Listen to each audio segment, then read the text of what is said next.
Forbidden. Eve Bunting. Chapter 2. Now we can partake of the good food the Lord has provided, with Minnie's help, Uncle Caleb said. I lifted my spoon. The fish stew was hearty and warm, and though my morbid thoughts had driven away whatever appetite I had, I managed a mouthful or two. It had herring and potatoes and carrots in it. There was a smoke in it too, but it tasted good. There was no table conversation. From time to time a thump of wind slapped against the walls, making the house shake. There was another sound that I could not identify. A higher pitched whine that shrilled through the whistle of wind. It sounded like a dog. Do I hear a dog outside? I asked. Perhaps he's lost in the storm. My aunt continued to spoon her soup, but my uncle said, It is only Lamb, Minnie's dog. He's locked in the shed for now.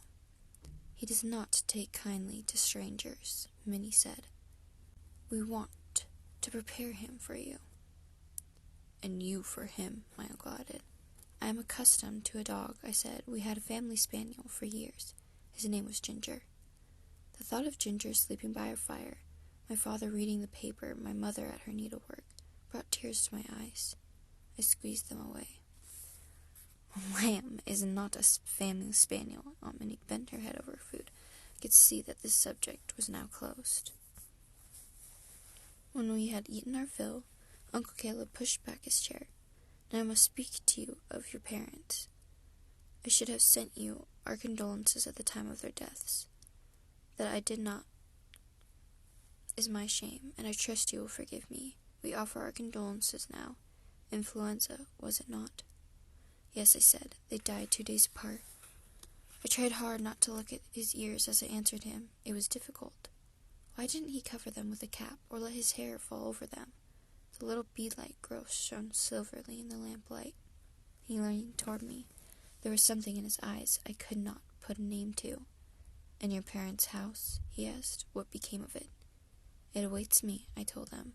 There is also a trust, money that I will acquire when I'm 18. In 2 years, I added.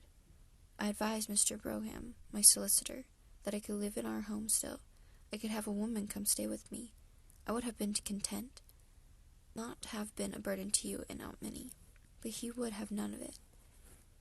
He would follow my father's wishes. I had such a longing then to be back, for a return to those days of happiness and warmth of my parents' arms. I will not weep, I told myself. I will weep later, and let the heartache come. Aunt Minnie made a simple sound that might have been a sigh, of sympathy, of impatience. 2 years empty. 'Twon't be up to much when you get it. I made no reply. Uncle Caleb sat back in his chair. The solicitor was quite right. You are no burden. I am sure you are aware that my brother, your father, made the arrangement for you to come to us long ago, should anything happen to them. Yes, I said, and I almost added, why else do you think I'm here? But I did not need to recall Mrs. Chandler's advice to young ladies to realize that such a remark would be rude and entirely inappropriate. They had taken me in. I would try to be appreciative. I would not make early judgments. We are your only relatives, and your father rightly understood that blood is thicker than water, so you are welcome to be with us for the next 2 years. My brother and I had not seen each other for the past 17 years, since before you were born.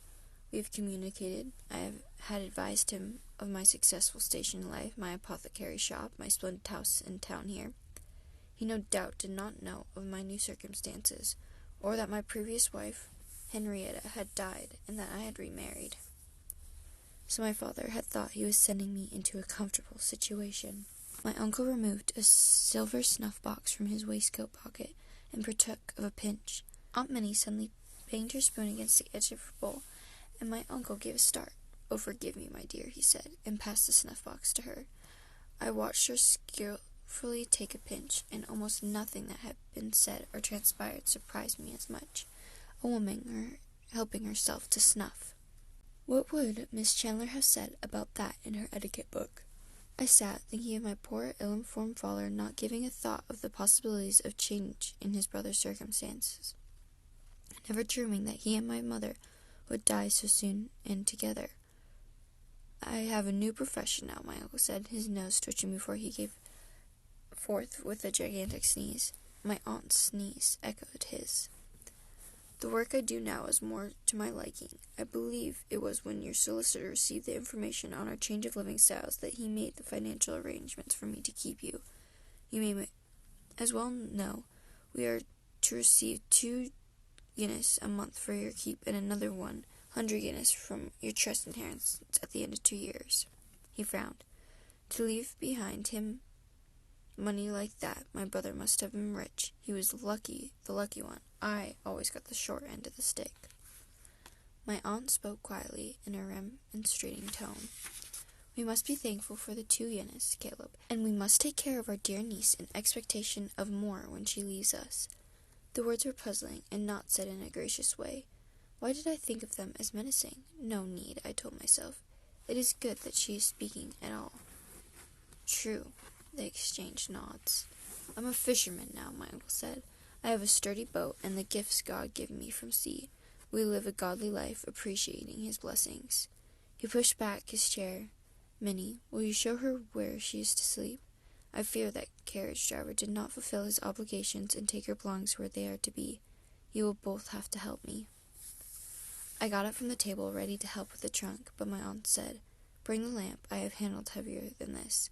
Caleb, bring those boxes. Go ahead of us, lass. She picked up the trunks as if they were empty and weighed nothing.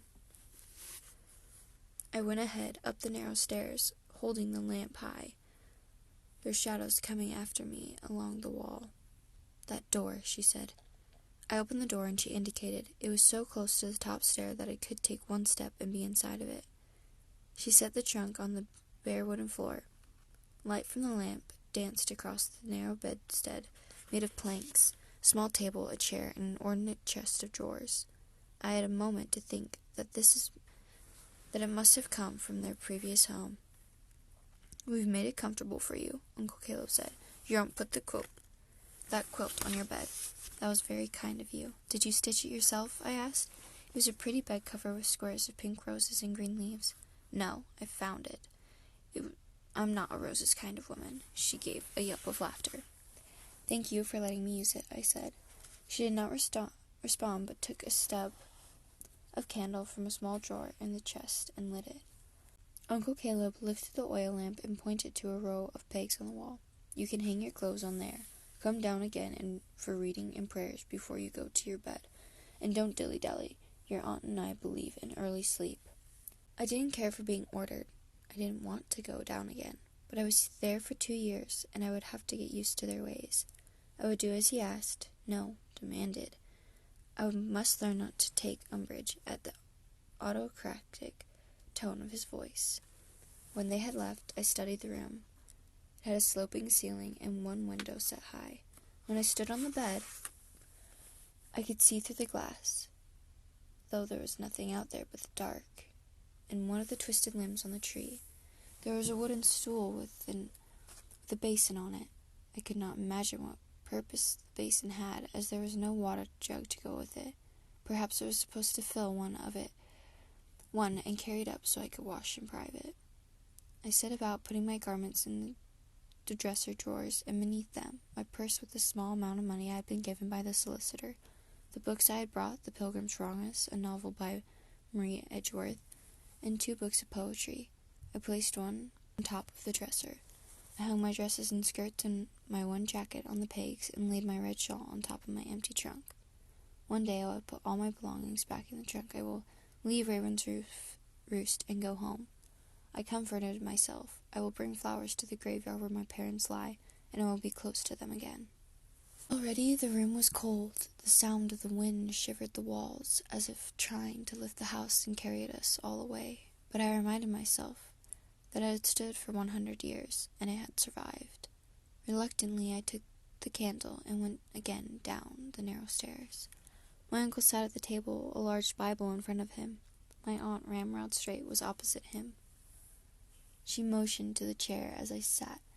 I had sat in to eat my stew. I was distracted by a heavy silver candlestick with 3 red candles that now adorned the center of the table. and even more distracted by the way my uncle ran his fingers up and down the strange outgrowths of his ears. He began to read. I have heard thy prayer and thy supplication that thou hast made before me. I have hallowed this house which thou hast built, to put my name there forever. I listened as he read on. The Bible words always thrilled me, the poetry of them, the sense of antiquity. He read from the Old Testament. I had no trouble paying attention. It warmed me to think of him and Aunt Minnie as God-fearing. When the reading was over, we knelt at our chairs, and my Aunt Minnie prayed aloud. Her harsh voice commanded the Lord to look after us and keep us safe in all of our endeavors. She ended by saying, Help us teach this girl obedience and not to question our ways, or yours. I flared my eyes open and saw that she was watching me again. It was as if she was talking to me and not to God. In that moment of silence that followed her prayer, the dog gave a high, piercing whine. Be quiet, lamb, my aunt muttered. The whine cut off instantly. The dog was outside, in a shed. Had he heard her voice through the walls and through the clamor of the storm? I had always known that dogs had acute hearing, but was this possible? We said our amens and rose to our feet. My uncle leaned across the table and extinguished the candles with a silver snuffer. The 3 in 1, he said, the Father and the Son and the Holy Ghost. You know your scriptures, I hope? I nodded.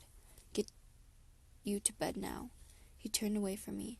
There was no good-night embrace, as there had always been for my mother, no kiss on the cheek, as there had always been for my father, no sleep well, dearest.